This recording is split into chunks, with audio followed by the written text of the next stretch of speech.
Menteri Pendayagunaan Aparatur Negara dan Reformasi Birokrasi atau Menpan RB, Abdullah Azwar Anas berupaya meluruskan pernyataannya sebelumnya terkait dengan penggunaan anggaran program kemiskinan senilai 500 triliun rupiah. Sebelumnya, Anas dikabarkan menyebutkan bahwa anggaran penanganan kemiskinan tersebut tersedot untuk kegiatan rapat dan studi banding semata. Namun, seperti dikutip dari Antara Minggu 29 Januari 2023, dia menegaskan sebagian program kemiskinan belum berdampak optimal bukan karena semua anggaran penanganan kemiskinan tersedot untuk rapat dan studi banding kemiskinan. Jadi begini, setelah kita pilah ada sejumlah instansi terutama di beberapa daerah yang program kemiskinannya belum sepenuhnya berdampak optimal. Misal ada studi banding soal kemiskinan, ada diseminasi program kemiskinan berulang kali di hotel. Faktualnya itu ada, tapi bukan kurang lebih 500 triliun rupiah habis untuk studi banding dan rapat, ucap Anas. Dia menjelaskan pernyataan soal anggaran kemiskinan disampaikan ketika sosialisasi kebijakan baru mengenai jabatan fungsional secara hybrid di hadapan kementerian atau lembaga dan Pemda beberapa hari lalu.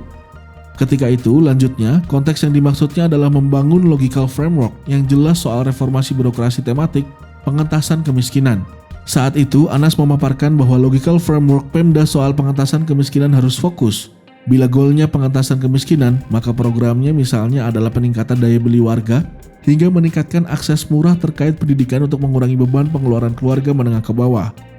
Jadi bukan semua anggaran untuk studi banding atau rapat, tapi sebagian ada sehingga belum sepenuhnya selaras dengan tujuan. Ada pula yang ingin mengurangi stunting, tapi kegiatannya sosialisasi gizi.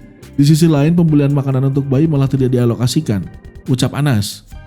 Anas menambahkan saat ini pemerintah terus mengakselerasi program reformasi birokrasi tematik pengentasan kemiskinan sebagai dukungan menguatkan tata kelola birokrasi untuk mencapai target penurunan kemiskinan menjadi 7% pada 2024. Seperti diketahui, per September 2022 berdasarkan data BPS, kemiskinan Indonesia sebesar 9,57% menurun dibandingkan dengan tingkat kemiskinan pada September 2021 sebesar 9,71%. Target kemiskinan pada 2024 adalah 7%, artinya bila mengacu data per September 2022, maka dalam 2 tahun ke depan minimal kita harus turunkan kemiskinan kira-kira 1,2% per tahun, sehingga bisa mencapai 7% pada 2024. Ini tugas yang tidak ringan, ujar Anas. Sehingga Presiden Jokowi, kata dia, menginstruksikan agar seluruh komponen pemerintah dari pusat ke daerah bergerak selaras. Dalam konteks Kemenpan RB, kami ditugasi soal tata kelola birokrasi. Maka salah satunya, mulai tahun ini berbagai penilaian reformasi birokrasi kita bikin lebih terfokus melalui isu-isu tematik, salah satunya soal penanggulangan kemiskinan, tuturnya.